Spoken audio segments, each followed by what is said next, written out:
Against the Storm is a fascinating blend of roguelite and city builder. It was released back in 2023 on PC and is now making its way to consoles, including the Nintendo Switch. But with a lot of complexity, depth, and more resource variance than I've ever seen, Against the Storm is up against a lot when played on a controller. I won't go into an incredible amount of depth on the inner workings of Against the Storm, as it feels like we'd need a few days to cover it all. The basic premise is that you'll construct multiple cities across a large map as you explore and gather resources for your ruler, the Scorched Queen. Cities are built around pyres, which must be constantly fed resources to stay lit.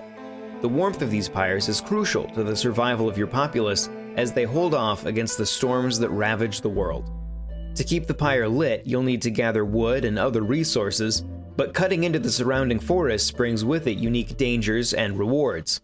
As you grow your town and expand deeper into the forest, you'll stumble into glades. Some of these are safe and will contain beneficial boons such as a cache of supplies in addition to more resources to be gathered.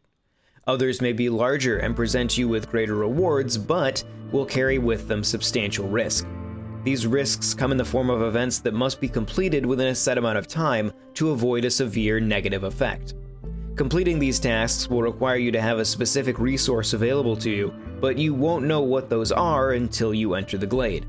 It's a fun risk-reward system to engage with as you carefully plot out what trees you'll cut down and where to expand your city. In order to keep your city running, you'll need to meet the needs of its various denizens. You'll be traveling with multiple species who each have their own wants and needs. This can include things like certain forms of shelter, kinds of food, recreation, jobs, and clothing. Let satisfaction drop too low and your populace may begin leaving. In certain scenarios, it may even lead to hostility and violence. As such, your city will be built around not only expanding, fueling its pyre, and accomplishing set objectives, but on producing the goods needed by the people living there. And this is where Against the Storm starts to get pretty complicated. I don't think I've ever played a city builder or any other kind of strategy game with as many different resources as Against the Storm. Every basic resource, anything that can be harvested from the land, can be processed into multiple other resources, and many times the production of one resource will generate a byproduct that is itself another resource. Keeping track of the entire production line necessary to make everything you want can be tedious, especially since the menu system can be a little awkward to navigate on a controller. The good news is that you can freely adjust game speed on the fly, and I'd regularly pause to go fumbling my way through menus to find the recipe for whatever it is I needed my city to produce. The ultimate goal of each city in Against the Storm is to complete enough of the orders sent out by the Queen before she grows too impatient with you. This is illustrated by dueling progress bars at the bottom of the screen. Orders may require you to maintain a certain level of satisfaction from your populace for a set amount of time, or deliver specific resources. For every goal completed, the Queen's impatience goes down and your reputation rises. Completing the aforementioned glade events can also contribute to one or both of these progression bars.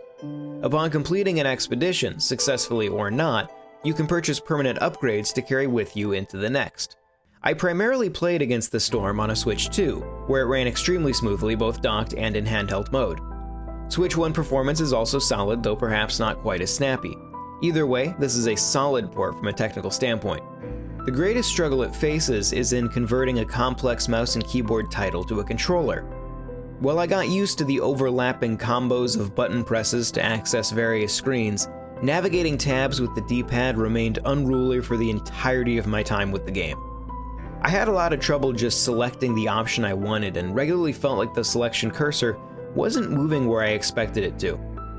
If ever there were a Switch 1 game that could use a Switch 2 upgrade purely to add mouse support, Against the Storm would be it. Against the Storm is enthralling, and balances its difficulty with its rewards very well. That being said, if you're not the type of person to find joy in managing an ever-expanding deluge of resource types, you'll likely be overwhelmed. The learning curve, even with a reasonably well-handled tutorial, can be steep. This is only exacerbated by oftentimes awkward controls, though other elements of this port are very well done. This isn't going to be a game for everyone, and it's almost certainly better played on a PC. But if you're looking for a city builder that you can sink endless hours into on your Switch or Switch 2, Against the Storm is among the best options out there. This video was made possible by our generous supporters on Patreon.